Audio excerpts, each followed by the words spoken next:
I am sure कि আপুনি কেতিয়া না কেতিয়াবা ভাবিছে চাগে যে যদি PDF বোৰ এডিট কৰিব পাৰিলে ভাল হ'লহেঁতেন।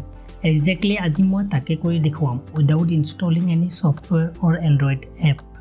PDF এডিট কৰা মানে লাইক টেক্সট চেঞ্জ কৰা, টেক্সট কাট কৰা, টেক্সট এড কৰা বা কিছুমান পেজ ডিলিট কৰা বা নতুন পেজ এড কৰা। সো বলক ভিডিওটো আৰম্ভ কৰোঁ। যদি আপুনি মোবাইলত কৰিব বিচাৰিছে দেন সিম্পলি ক্ৰোম ওপেন কৰি ৰাইট হেণ্ড সাইডৰ ওপৰত থকা এই 3 ডট মেনুত ক্লিক কৰি ডেস্কটপ সাইটটো অন কৰি ল'ব। যেহেতু মই কম্পিউটাৰ ইউজ কৰিম সো মই ক্ৰোম ওপেন কৰি সাৰ্চ কৰিম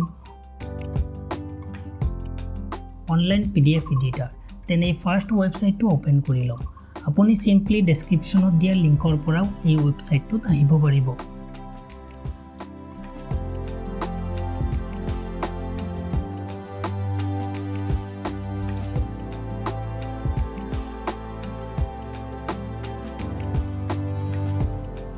ওয়েবসাইটটো টপত এটা টুলবাৰ দিয়া আছে। তাৰে ফাৰ্স্ট টুলটো ইউজ কৰি আমি যিকোনো টেক্সট চেঞ্জ কৰিব পাৰিম। টুলটো সিলেক্ট কৰি সিম্পলি যোন টেক্সটটো চেঞ্জ কৰিব বিচাৰে তাত ক্লিক কৰি চেঞ্জ কৰিব পাৰিব। আৰু নতুন টেক্সট এড কৰাৰ কাৰণে PDFটোৰ খালি জেগাত এবাৰ ক্লিক কৰি টেক্সট এড কৰিব পাৰিব। আৰু এই অপচনছ কেইটাৰ পৰা টেক্সটটো বোল্ড, ইটালিক, সৰু ডাঙৰ, ফন্ট, কালাৰ আদি চেঞ্জ কৰিব পাৰিব।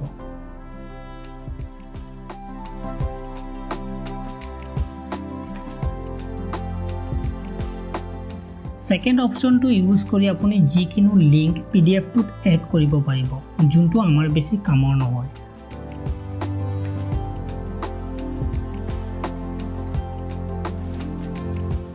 থাৰ্ড অপশনটো মেইনলি ফৰ্মছ ফিল আপ কৰাৰ কাৰণে দিয়া হৈছে। লাইক আপুনি দেখিব পাৰিছে ক্ৰছ, টিক চিম্বলছ আৰু টেক্সট এড কৰি ফৰ্মবোৰ ফিল আপ কৰিব পাৰিম।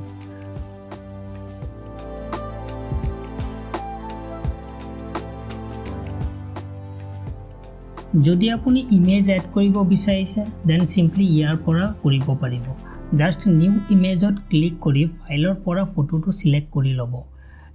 নাও PDFটো য'ত ফটোটো বহাব বিচাৰিছে তাত ক্লিক কৰি প্লেচ কৰিব পাৰিব আৰু লগতে ইমেজটোৰ সাইজও এডজাস্ট কৰিব পাৰিব। ঠিক তেনেদৰে ইয়াৰ পৰা আপোনাৰ সিগনেচাৰ এড কৰিব পাৰিব।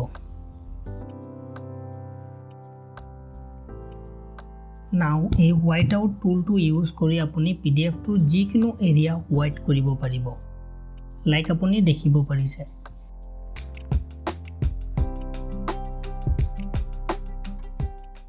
এই এনোটেড টুলটোৰ জৰিয়তে টেক্সটবোৰত হাইলাইট, আন্ডাৰলাইন, ড্ৰ আদি কামবোৰ কৰিব পাৰিম।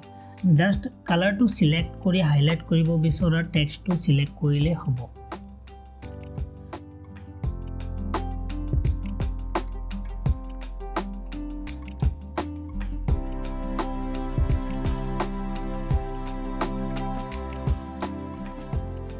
নাও যদি সাৰ্কেল বা ৰেক্টেংগুলাৰ শেপ এড কৰিব বিচাৰিছে দেন ইয়াৰ পৰা কৰিব পাৰিব আৰু লগতে এই অপচনছ বিলাকৰ পৰা কালাৰ, থিকনেছ, বৰ্ডাৰ আদিবোৰ এডজাস্ট কৰিব পাৰিব।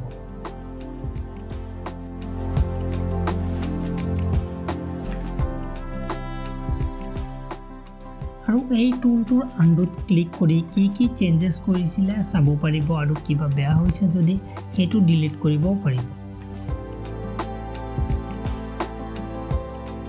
যদি আপোনাৰ নিউ পেজৰ দৰকাৰ দেন সিম্পলি এই ইনসাৰ্ট নিউ পেজত ক্লিক কৰি নতুন পেজ এড কৰিব পাৰিব।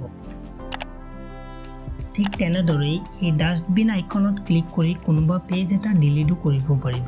এট দা এণ্ড আপোনাৰ সকলোবোৰ কাম কমপ্লিট হোৱাৰ পিছত সেভ কৰিবলৈ এপ্লাই চেঞ্জেছ বাটনত ক্লিক কৰি ইয়াৰ পৰা PDFটো ডাউনলোড কৰি ল'ব পাৰিব। সো আই হোপ ভিডিঅ'টো আপোনাৰ কিবা কামত আহিব।